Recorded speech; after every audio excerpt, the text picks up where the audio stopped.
Assalamualaikum warahmatullahi wabarakatuh.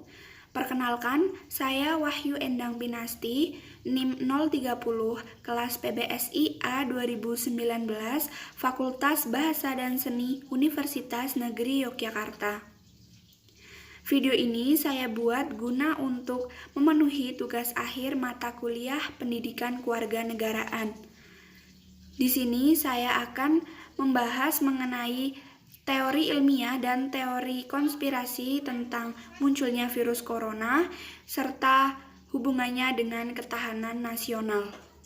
Baik, langsung saja yang pertama akan saya bahas yaitu tentang teori ilmiah.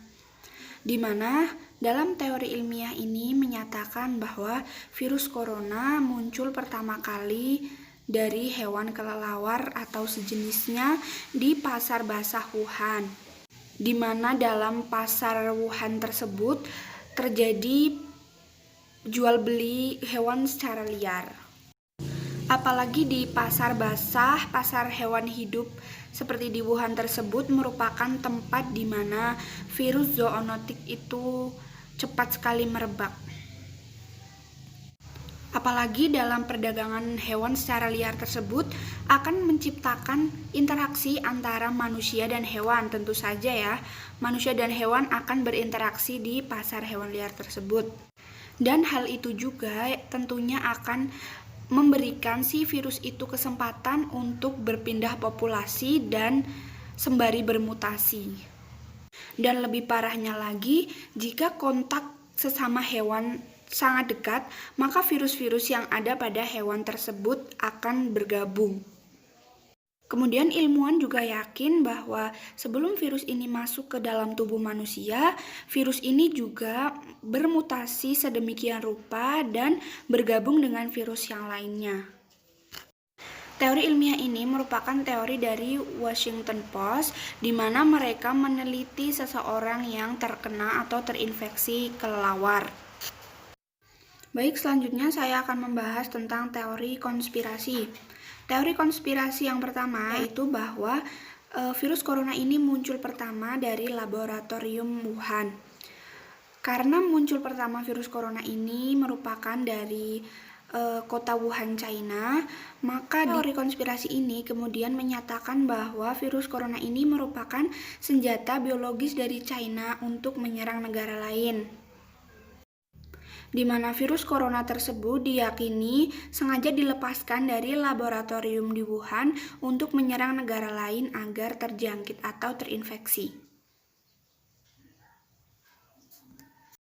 Teori konspirasi yang kedua yaitu bahwa virus corona ini diyakini merupakan senjata buatan pemerintah. Karena munculnya virus corona ini, beberapa negara saling tuding-menuding terkait munculnya virus corona ini. Seperti Cina menuding bahwa Amerika Serikatlah yang membuat virus corona ini untuk menyerang negara lain. Presiden Venezuela Nicolas Maduro menyatakan bahwa virus corona ini merupakan senjata biologis dari Amerika untuk menyerang China.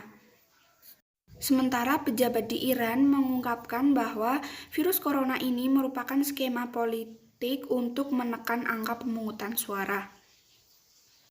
Kemudian teori konspirasi yang ketiga yaitu di mana dinyatakan bahwa virus corona ini muncul pertama kali dari luar angkasa. Dinyatakan di sini bahwa virus corona yang saat ini menjadi pandemi di semua negara atau di dunia ini merupakan muncul dari meteor yang meledak. Ilmuwan yang menyatakan pernyataan tersebut merupakan Profesor Chandra Wickramasinghe. Selanjutnya saya akan membahas mengenai kaitannya dengan ketahanan nasional. Mengenai hubungan pandemi ini dengan ketahanan nasional khususnya di Indonesia. Saya akan membahas dari 3 perspektif, yaitu yang pertama perspektif ekonomi global, yang kedua dari perspektif infrastruktur, dan yang ketiga dari perspektif masyarakat itu sendiri. Yang pertama dari ekonomi global jelas akan melambat karena pandemi ini, apalagi negara-negara di dunia telah menetapkan pembatasan ruang gerak barang dari luar. Aktivitas ekspor-impor pun terhenti dan keuangan negara juga dalam kondisi yang tidak sehat. Yang kedua yaitu dari perspektif infrastruktur, di mana dimulainya kebijakan pemerintah untuk membatasi diri dari keramaian atau dunia luar tentunya akan membuat seseorang untuk bekerja dari rumah atau yang kita kenal dengan WFH atau work for home, dan tentunya membutuhkan telekomunikasi dan listrik yang memadai dan handal. Yang ketiga, yang terakhir yaitu dari perspektif masyarakat, di mana kesehatan masyarakat yang baik dapat menjadi perisai terhadap ancaman COVID-19 ini dan juga sebaliknya. Semakin baik kesehatan masyarakat, semakin kuat ketahanan negara, dan semakin buruk kesehatan masyarakat juga akan semakin buruk ketahanan negara tersebut. Kemudian, kepatuhan masyarakat akan kebijakan pemerintah dengan adanya lockdown juga sangat berpengaruh dalam hal ini. Baik, itu tadi sekiranya pembahasan saya tentang teori ilmiah dan teori konspirasi tentang munculnya virus corona serta hubungannya dengan ketahanan nasional. Sekian, terima kasih. Wassalamualaikum warahmatullahi wabarakatuh.